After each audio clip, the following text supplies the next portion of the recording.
Vamos a continuar con nuestro estudio en la primera carta del apóstol Juan que venimos estudiando cada sábado. Vamos a estudiar hoy en el capítulo 2, los versículos 7 al 17.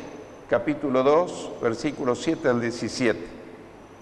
Son varios los temas que se destacan en este pasaje, pero cuando lo estudiemos vamos a ver que hay un común denominador. A pesar de que hay una variedad de temas, hay un común denominador. Así que con la ayuda del Señor vamos a estudiar en el capítulo 2 los versículos 7 al 17. Y vamos a aprender en primer lugar el mandamiento de amarnos unos a otros. Esta no es una opción, no es una sugerencia, es un mandamiento. Mandamiento de amarnos los unos a los otros. Y esto no es fácil, porque por ahí hay roces, hay ofensas, pero a pesar de eso, con la ayuda del Señor es posible.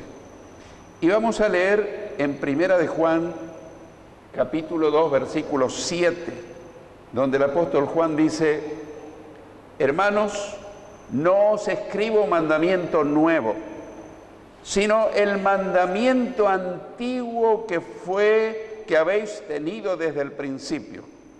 Este mandamiento antiguo es la palabra que habéis oído desde el principio. Y uno podría preguntarse, ¿no es cierto?, ¿cuál es ese mandamiento antiguo que oímos desde el principio? ¿Cuál será? ¿A qué se refiere el apóstol Juan? En Levítico 19, 18 leemos: no te vengarás ni guardarás rencor a los hijos de tu pueblo, sino amarás a tu prójimo como a ti mismo. Yo, Jehová. Mandamiento antiguo. No era una cosa del Nuevo Testamento, sino del Antiguo Testamento. Y en Primera de Juan, capítulo 1, o mejor dicho, capítulo 3, versículo 11, se confirma esto mismo. Dice: porque este es el mensaje que habéis oído desde el principio, que nos amemos unos a otros. Ahí tenemos, en el Antiguo Testamento, en Levítico, y confirmado en Primera de Juan 3:11, que nos amemos unos a otros.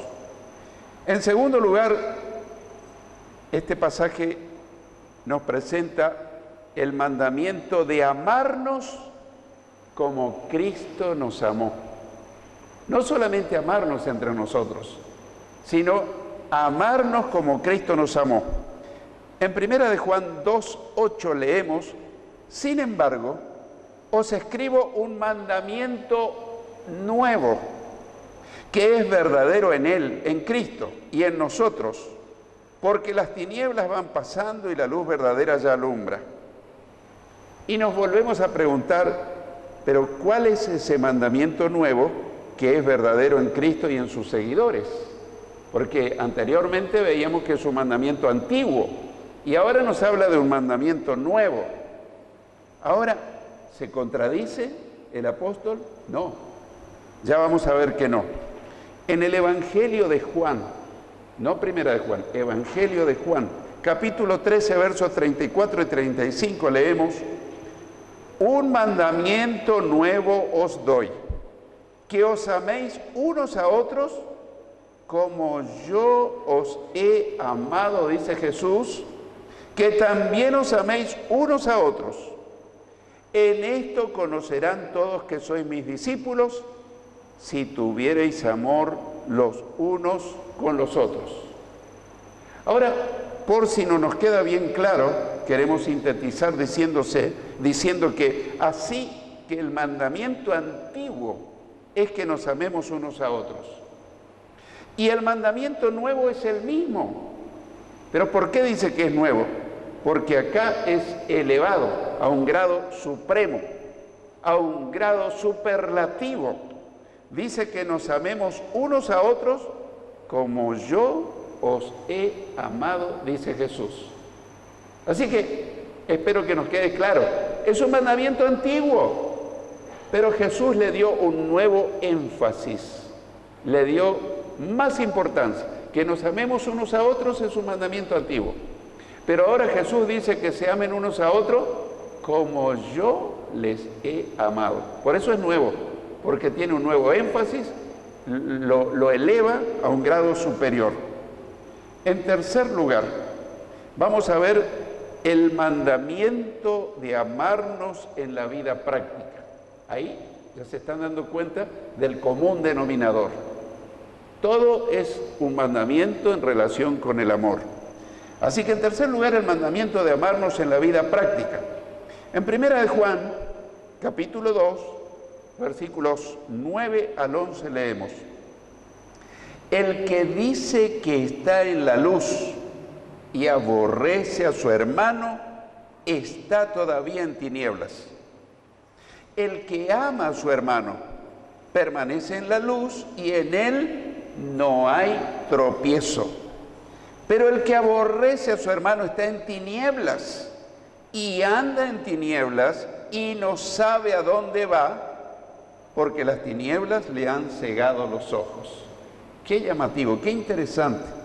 Y acá aprendemos varios aspectos. Primero, si aborrecemos a nuestros hermanos, estamos y vivimos en tinieblas. Eso dice la palabra de Dios. Y no sabemos a dónde vamos, porque las tinieblas nos han cegado nuestros ojos espirituales. Andar en tinieblas es andar confundido. Andar en tinieblas es andar a tientas. Andar en tinieblas es andar con rencor en el corazón. Andar en tinieblas es no perdonar ni pedir perdón. Andar en tinieblas es andar mal entre nosotros. Pero andar en la luz es todo lo contrario. Es llevarnos bien. Y eso no es fácil. Pero con la ayuda del Señor es posible. Por eso Dios dice: ustedes tienen que demostrar que andan en la luz espiritual de Dios. ¿Y cómo, Señor, lo demostramos? Amándose unos a otros. El mandamiento antiguo. Pero ahora hay un mandamiento nuevo. No solamente que se amen, sino que se amen como yo les he amado. Y nos preguntamos, ¿cómo nos amó Jesús? Dio su vida por nosotros en la cruz, por amor. No lo hizo por obligación.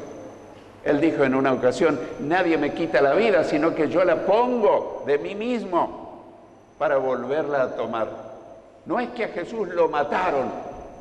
Él entregó su vida para ser muerto en nuestro lugar por amor a cada uno de nosotros.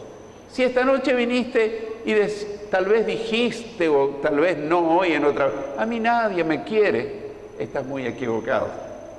Porque muchos te quieren. Tal vez hay unos poquitos que a lo mejor no te quieren tanto, pero hay uno que te quiere sobremanera. Es fácil decir te amo, pero hubo alguien que no solo dijo, sino que lo demostró, no con un regalito, sino entregando su vida entera en la cruz del Calvario. ¿Por qué lo hizo? Porque te ama, porque me ama. Así que gloria a Dios por el amor de Jesús. Si amamos a nuestros hermanos, andamos en la luz de Dios y no tropezamos ni hacemos tropezar a otros. Este es un detalle muy importante. Si amamos a nuestros hermanos, andamos en la luz. El que anda en la luz no tropieza. En la oscuridad muchas veces tropezamos y hasta podemos caer porque no tenemos luz, no vemos. Pero acá dice que si amamos a nuestros hermanos, andamos en la luz y no tropezamos ni hacemos tropezar. Eso de tropezar o hacer tropezar es muy interesante. En Mateo 18, versículos 6 y 7, Jesús dijo: y cualquiera que haga tropezar a alguno de estos pequeños que creen en mí, mejor le fuera que se le colgase al cuello una piedra de molino de asno y que se le hundiese en lo profundo del mar. ¡Ay del mundo por los tropiezos! Porque es necesario que vengan tropiezos, pero ay de aquel hombre por quien viene el tropiezo. ¿A qué se refería Jesús? Bueno, en primer lugar, si uno lee el contexto, Jesús puso a un niño en medio y dijo: cualquiera que haga tropezar, que sea un estorbo, para que este chico, este niño, no crea en mí, no me siga. Guay de él. Cuidado con los tropiezos. Y a veces uno, sin darse cuenta, puede ser un tropiezo para un niño. Hay hogares donde se sientan a comer y los padres empiezan a hablar mal del hermano fulano, del hermano mengano, del pastor, de la iglesia. Y los chicos están escuchando a papá, a mamá.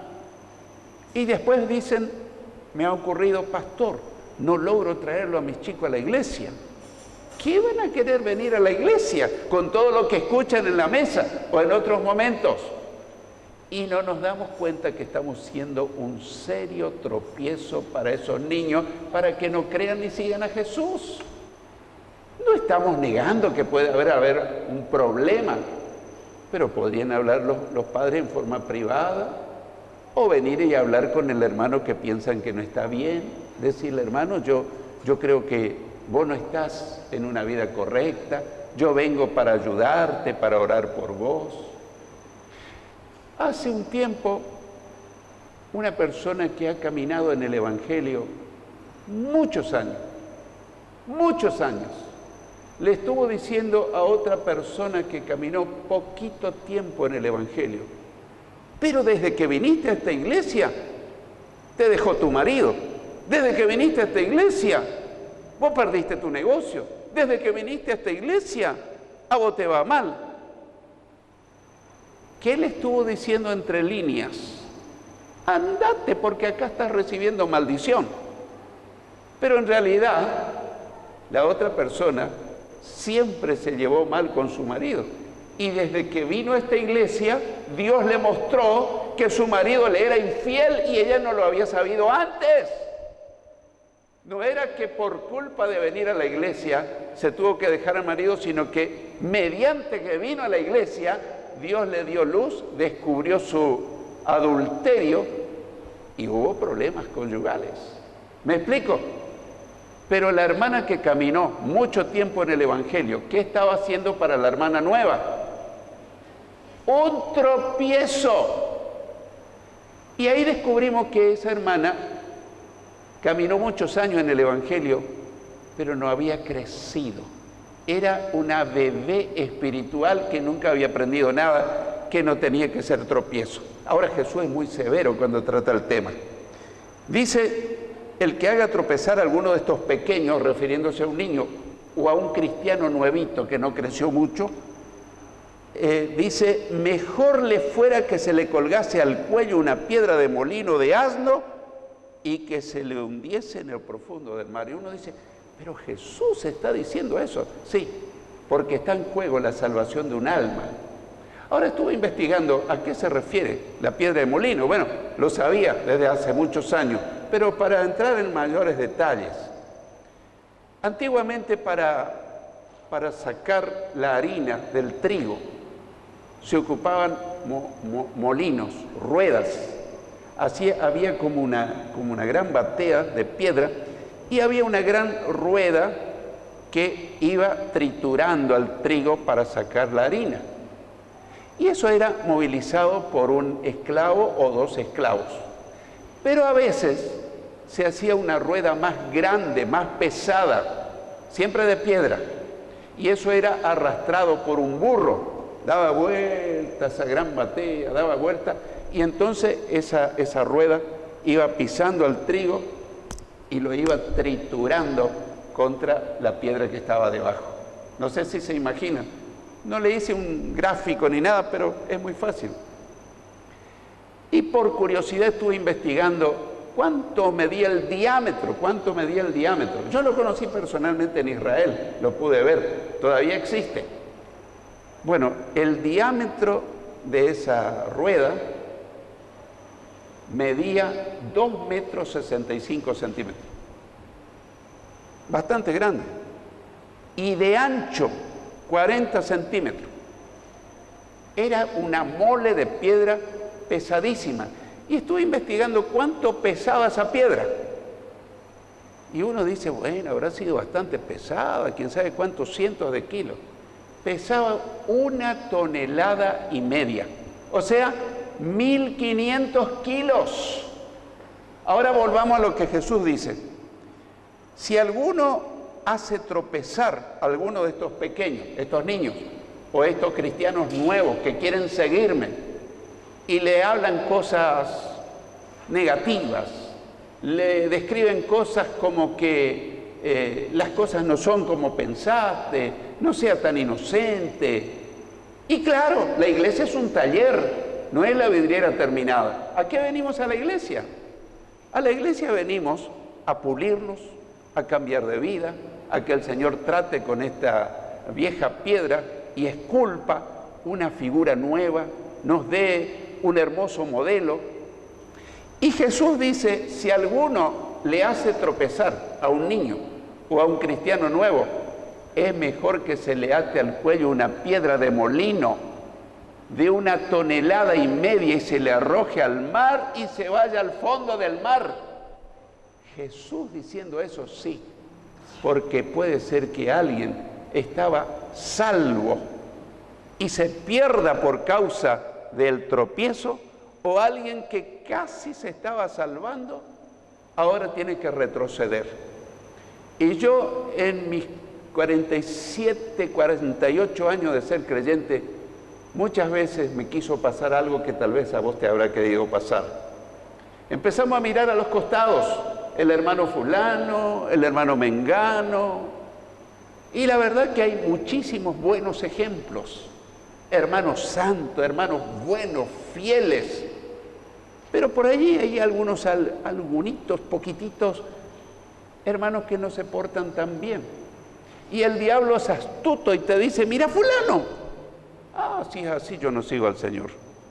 Y si miramos el pequeño grupo de 12 hombres que tuvo Jesús, si el diablo podía mostrarte a Judas y alguien decía, no, si todos son Judas, yo tampoco sigo al Señor. Pero de los 12 solamente uno fue Judas. ¿Me explico, hermano? Entonces, causar tropiezo es gravísimo a los ojos del Señor. O ser un tropiezo yo mismo o causarle tropiezo a otro. Pero el texto dice que si nosotros andamos en la luz de Dios, no vamos a hacer tropiezo a otros. ¿No seré yo un tropiezo a otros? Oh, pastor, pero yo no hago nada para hacerle tropezar. Vayan, chicos, a la iglesia, vayan. Lean la Biblia, oren. Y si el chico pudiera decir, papá, mamá, ¿por qué no vamos juntos? ¿Por qué no leemos juntos la Biblia? ¿Por qué no oramos juntos? ¡Ay, Señor! ¿Me explico, hermano? A veces uno sin querer puede ser una piedra de tropiezo. Y Jesús dice, si vas a hacer un tropiezo, es mejor que te aten una piedra de molino, de asno, al cuello y te arrojen al profundo del mar. Y lo dice Jesús, no lo dijo ningún apóstol. O sea que Jesús es severísimo para con aquellos que causamos tropiezo o que hacemos tropezar a otros. Vamos al cuarto punto, el mandamiento de mantenernos fieles al Señor. Mandamiento de mantenernos fieles al Señor. En 1 de Juan, capítulo 2, versículos 12 al 14 leemos. Os escribo a vosotros, hijitos, porque vuestros pecados os han sido perdonados por su nombre. Os escribo a vosotros, padres, porque conocéis al que es desde el principio. Os escribo a vosotros, jóvenes, porque habéis vencido al maligno. Os escribo a vosotros, hijitos, porque habéis conocido al Padre. Os escribo a vosotros, padres, porque habéis conocido al que es desde el principio. Os he escrito a vosotros, jóvenes, porque sois fuertes, y la palabra de Dios permanece en vosotros, y habéis vencido al maligno. Y acá aprendemos 5 puntos. 1. Nos recuerda que nuestros pecados han sido perdonados en el nombre de Jesús. Si le pediste perdón a Dios en el nombre de Jesús, y si lo hiciste sinceramente, yo quiero decirte, tus pecados ya no están más en tu vida. Tus pecados están simbólicamente en el fondo del mar. Pero Satanás te recuerda. ¿Te acordás lo que hiciste hace 5 años? ¿Te acordás lo que hiciste hace 10 años? Y vos o yo le podemos creer, es verdad, oh, yo no soy digno. Pero cuando Dios te perdona, te limpia, se olvida y nunca te echa más en cara. El único que te va a echar en cara es el diablo, y tal vez vos mismo que le seguís la corriente, seguís pensando lo que hice. Mirá si el apóstol Pablo pensaba así. Él era como el autor intelectual de la muerte de Esteban. Estaba mirando y las ropas de los que lo apedreaban pusieron a sus pies y él aparentemente disfrutaba que lo mataban a Esteban, un varón santo, lleno del Espíritu Santo. Pero él decidió olvidarse de esa escena, o si no, no podría vivir. Viviría torturado de por vida. Mi pregunta es, ¿hay cosas que te torturan de tu vida pasada? Yo quiero darte una buena noticia. Si Jesús te perdonó porque le pediste perdón, Él se olvidó y te dice, hijo, te puedo mirar a tu cara y no te encuentro pecado. Has sido emblanquecido como la nieve. Tus pecados han sido borrados. Y yo le doy gloria a Dios por eso. Porque si Jesús me tuviese que echar en cara todos mis pecados, o a vos los tuyos, sería una tortura de por vida. Pero gracias a Dios que somos libres en Cristo Jesús, somos perdonados, somos limpiados y Dios se olvida de eso. Nuestros pecados han sido perdonados en su nombre. 2, nos recuerda que hemos sido conocidos, que hemos conocido al que es desde el principio. ¿Quién es desde el principio? Dios. Así que el pasaje nos recuerda que hemos conocido, hemos empezado una relación personal. 3, nos recuerda que hemos vencido al maligno. ¿Quién es el maligno? Satanás. El cristiano verdadero lo venció a Satanás en el nombre de Jesús. ¿Se escuchó bien? Porque hay cristianos que dicen, ay, pastor, Satanás. La Biblia dice, sométanse a Dios, resistan al diablo y él huirá de ustedes. ¿No te entusiasma esto? El diablo tiene que huir con el rabo entre las piernas cuando hay un varón o una mujer que dice, Cristo me lavó con su sangre, tengo autoridad, vete Satanás, no tenés parte en mi vida. Gloria a Dios, tenemos esa victoria en nuestra vida. Gloria a Dios. 4, nos recuerda que en Cristo somos fuertes. Solo somos débiles, pero en Cristo somos fuertes más que vencedores. Separados de mí nada pueden hacer, pero todo lo podemos en Cristo que nos fortalece. 5, nos recuerda que la palabra de Dios permanece en nosotros. ¿Qué significa? Que la leemos, que la masticamos, que la meditamos, que la obedecemos. ¿Para qué nos recuerda tantas victorias logradas por medio de Cristo? ¿Cuál es la finalidad? Para que nos mantengamos fieles al Señor y no nos apartemos de Él.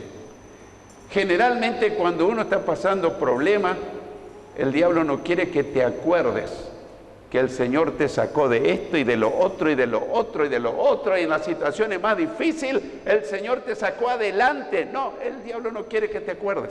El diablo quiere que vos pienses en tu problema actual y olvides las victorias pasadas. Pero el pasaje nos recuerda para decir, si Jesús te sacó de esto, y te sacó de esto, y te sacó de esto, y te sacó de esto, la que estás viviendo ahora, o el próximo paso, la próxima guerra o lucha o prueba, también te va a sacar de ese pozo. ¡Aleluya! Nosotros no vivimos de laureles secos y pasados, pero eso nos recuerdan que si me ayudó antes y después y después y después, me va a seguir ayudando, porque en Dios no hay variación. Dios es el mismo ayer, hoy y por los siglos. Así que, en quinto lugar, El mandamiento de no amar al mundo. El mandamiento de no amar al mundo. La palabra mundo tiene tres acepciones o tres significados en la Biblia. Primero, significa el planeta Tierra. En segundo lugar, podríamos decir que el mundo significa la humanidad. Por ejemplo, en Juan 3:16, ¿qué dice? Porque de tal manera amó Dios al mundo, a la humanidad, que ha dado a su Hijo unigénito para que todo aquel que en él crea no se pierda, mas tenga vida eterna. Ahí está hablando de la humanidad. Pero hay un tercer significado de la palabra mundo en la Biblia. Significa la pecaminosidad del mundo, la maldad de la humanidad, la vanidad de las cosas pasajeras. Y a continuación, en este sentido, nos va a dar este sentido, este mandamiento de no amar la mugre del mundo, la suciedad del mundo, la escoria del mundo, el pecado del mundo, las costumbres malas del mundo. En primera de Juan, capítulo 2, 15 al 17 leemos: no améis al mundo ni las cosas que están en el mundo. Si alguno ama al mundo, el amor del Padre no está en él. Algunas versiones dicen no aman a Dios el Padre. Porque todo lo que hay en el mundo, los deseos de la carne, los deseos pecaminosos quiere decir, los deseos de los ojos y la vanagloria de la vida, no proviene del Padre sino del mundo. Y el mundo pasa y sus deseos, pero el que hace la voluntad de Dios permanece para siempre. Estos versículos nos dicen, uno, que no debemos amar las cosas pecaminosas del mundo. El verdadero cristiano se asquea de las cosas que antes le causaban placer. Dos, si alguno ama al mundo, no ama a Dios. No puedo amar al mundo y amar a Dios. O amo al mundo o amo a Dios. Tres, los deseos pecaminosos de los ojos y la vanagloria de la vida provienen solamente del mundo. Cuatro, el mundo y sus deseos son pasajeros. Por más que te prometan placeres, son pasajeros. Después te dejan con un profundo sentimiento de culpa y no permanecen para siempre, van a terminar. Quinto, el que hace la voluntad de Dios permanece para siempre, es eterno. Y ahora llegamos a una conclusión. Repasemos estos 5 puntos del estudio de hoy y respondamos a conciencia las preguntas de cada punto. Primero, el mandamiento de amarnos unos a otros. Y la pregunta es, ¿nos amamos unos a otros? ¿Amamos a otros aunque no nos amen a nosotros? Yo no quisiera que digas tu respuesta fuerte. O si lo ponemos en singular, ¿yo le amo a todos? ¿Y yo le amo a pesar de que a mí hay algunos que no me aman? Pastor, eso es muy difícil. Yo te diría que eso es imposible. Pero con Cristo en el corazón es posible. Porque el amor de Cristo es el que te puede ayudar y me puede ayudar a amar aún a nuestros enemigos. Yo solo no lo podría. Segundo, el mandamiento de amarnos como Cristo nos amó. Ese es el segundo punto que aprendimos. Nos amamos como Cristo nos amó, al punto de dar nuestra vida por otros. ¿Estamos dispuestos a darnos, entregarnos? Yo no estoy hablando que te mueras o que le des, pero estoy dispuesto a morir a mi yo, a mi ego, a mi derecho, con tal de amarle al otro. ¿O hago que mi derecho prevalezca? Aquí yo tengo derecho y a mí no me van a pasar por encima. Yo no tengo pelos en la lengua. ¿Lo dijimos alguna vez? ¿O tomamos otro camino? Sí, yo sé que yo no tuve la culpa, pero yo soy cristiano. A pesar de eso lo voy a perdonar y lo voy a amar. Y en ese momento la gloria de Dios empieza a llenar tu corazón. Porque el Espíritu Santo comienza a acompañarte. Así que, 3, el tercer punto, el mandamiento de amarnos en la vida práctica, en la vida, en medio de los roces, contratiempos, confrontaciones, discusiones, a pesar de todo eso, ¿nos amamos O nos amamos cuando somos amiguitos y cuando no estamos peleados y cuando andamos bien y cuando tomamos tecito, matecito, pero a los primeros roces, conmigo no cuentes más, ya no te amo más. El verdadero cristiano le ama a pesar de los roces. ¿Quién no tuvo roces? Mira, si yo tuviese que amar, o a mí me tuviesen que amar solamente las personas con las cuales no tuve alguna discusión, alguna confrontación. Cientos, miles. ¿Quién tuvo confrontaciones con alguien?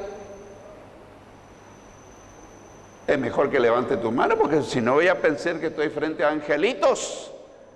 Hermanos, todos alguna vez nos hemos confrontado, discutido y peleado acaloradamente.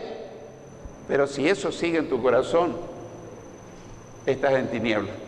Pero si decidimos, esto le pongo punto final y yo te voy a amar a pesar de que esto es difícil en la vida práctica. 4, el mandamiento de mantenernos fieles al Señor. ¿Nos mantenemos fieles al Señor aún en medio de las dificultades, pruebas y sufrimientos? Hay algunos que toman ese camino. Bueno, yo no tengo problema, me voy al culto, leo la Biblia, ando contento. Hermano, ¿qué hace rato que no te veo? Es que tuve problemas. ¿Con quién? Con mi mujer, con mi marido, con mi hijo. ¿Qué culpa tiene Dios que tenga problemas con tu familia, con el vecino? ¿Estás peleado con Dios? No, pastor, eso no. Pero desde que se disgustó con el marido, con la mujer, con el hijo, con el patrón o el empleado, Dios quedó de lado. Hasta en rima estoy hablando. Hermano, estoy describiendo una realidad, ¿verdad que sí? ¿A cuántos de nosotros nos vino la tentación? A mí, gracias a Dios, no me vino. Yo tomé la decisión. Yo sigo a Cristo, pase lo que pase. Yo tengo que seguir a Cristo, pase lo que pase. No importa si estoy bien o me agreden o me pelean. Yo sigo a Cristo, yo soy su discípulo. Y eso te mantiene.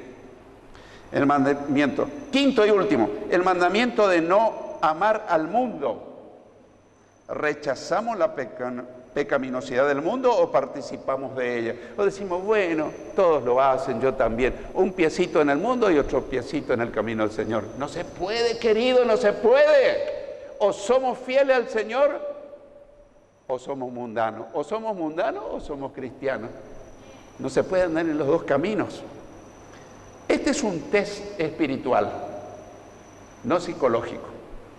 Si te parece que saliste descalificado al contestar estas preguntas, el Señor te da una nueva oportunidad para tomar las decisiones correctas. No te dice, conmigo no cuente más. El Señor te dice, yo estoy para ayudarte, yo estoy para levantarte, yo te enseño a amar, a perdonar y a salir adelante.